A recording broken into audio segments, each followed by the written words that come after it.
good for science. It makes kids happy. Okay, how do you make it? How you make it? You get a All these ingredients? large bowl, like this one. Then you get powder. Put in the powder. How is it green? Fruit coloring. Oh, food coloring? And then you put glitter in it? Yes. Cool. Okay. First you get powder, like this. Then you get glue. Spray it. Can you show us how it works? No. Could you put your hand in the goo? I want to see what it. Is it super sticky? Yeah.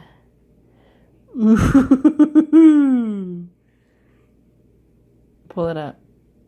Oh my gosh, that is awesome. Okay, thank you, Chef Zach. But we don't eat this, right? Nope, not for eating. Bye. Bye.